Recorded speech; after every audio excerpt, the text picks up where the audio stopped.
I don't know how he ends it is the only thing too. He just kind of stops, but it was like a 2018 janky video that Sean did.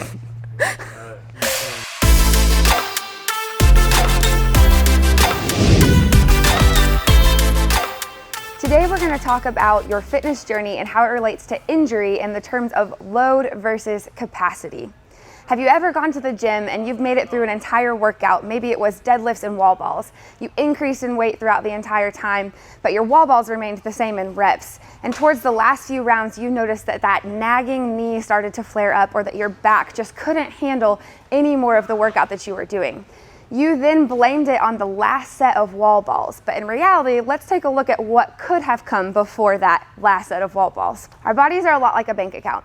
So if we were to take whatever we have in our account right now, and we went out and bought a brand new house, a brand new car, and a brand new boat, then we went down to the 7-Eleven and we bought a Slurpee, and our card was declined, it would be crazy for us to think that our financial problems were now responsible due to that 99-cent Slurpee. But yet we choose to think this way in the gym a lot of the time. Let me explain it to you like this. Our bodies need to have a lot more deposits than they do withdrawals. We're going to talk about load versus capacity and how this can relate to your fitness journey through injury. We all have things in our bodies that we cannot change. We're going to call these our anatomical defects. So these are going to go down here in this box right here. These are going to be things that are like a herniated disc. This is a tear in a labrum or an ACL. This is an injury from high school that you sprained your left ankle and it never really recovered right. These are things that we may or may not be able to have much difference in changing, but they're just kind of going to be always down at this bottom level of the block. The next block is really important. This is what we're going to call our sleep, diet, and stress. If we don't get the accurate or proper amount of sleep to recover for our bodies, then the next day we're not going to be able to perform or even function at the level that we should. If we're not fueling our bodies properly, same thing.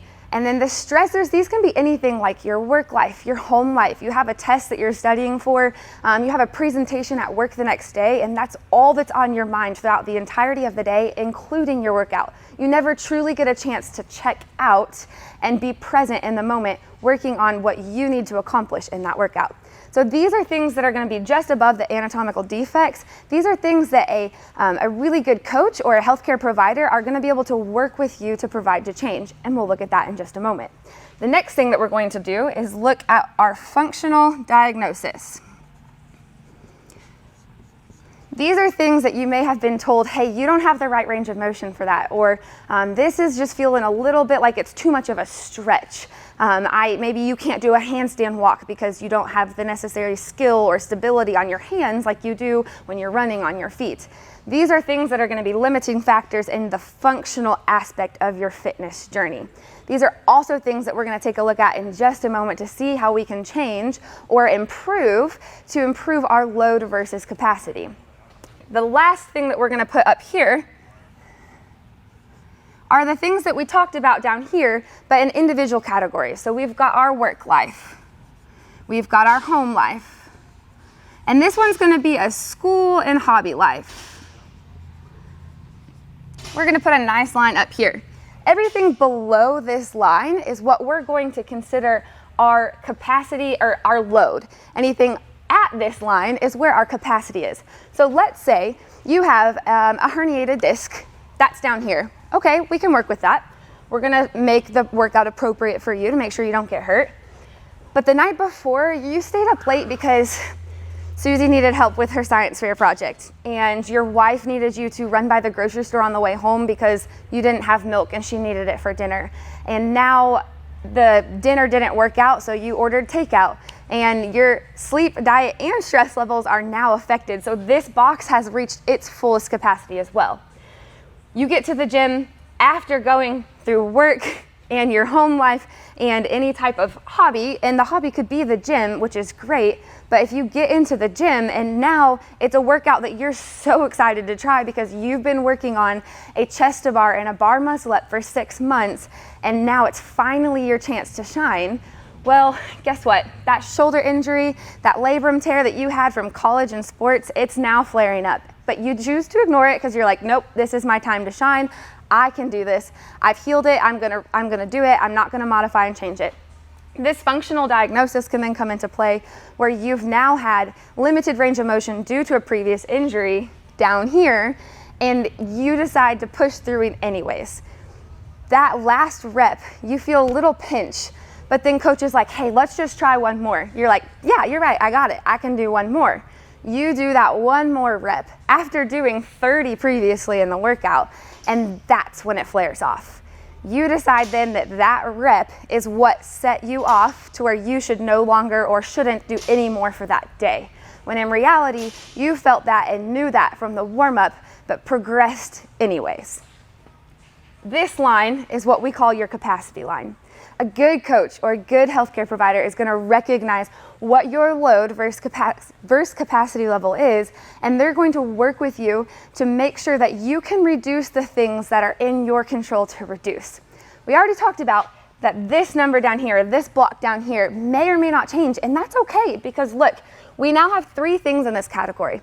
Let's say your focus for the week is not only to get home on time from the gym, but it's also to make sure that you're in bed on time. That way you're getting 7 to 8 hours of sleep at night, waking up feeling rested for work the next morning. You crush that presentation that you have for work. When you crush that presentation for work, it increases those excitement endorphin levels and you're like on top of the world. Now you have come from a good night of sleep, you crushed it at work, you're like, hey, I'm gonna reward myself with a nice pre-workout snack. You go get a smoothie, you grab something good for your body, feeding yourself well. You come into the gym, you're in a good mood, you've slept, you crushed it at work, you're ready for your workout.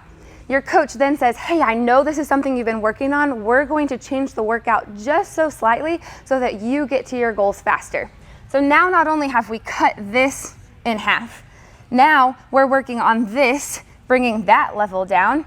You crushed it at work, we've got that in town.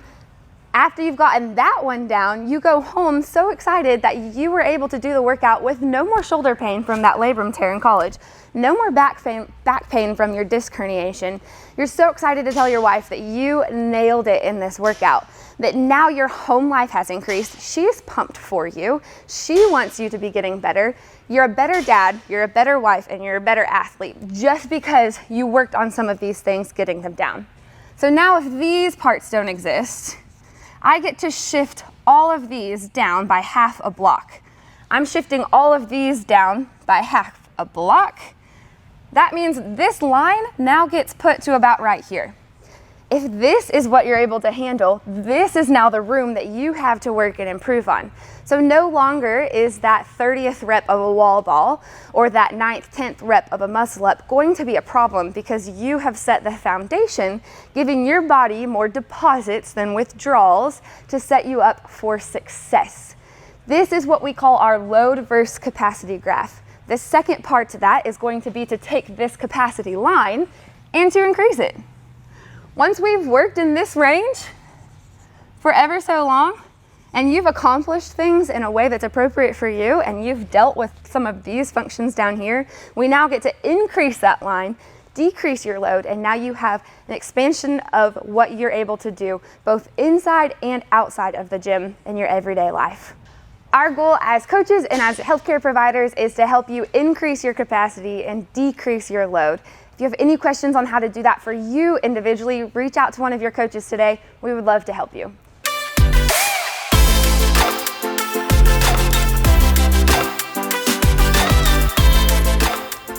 I don't know how to end it.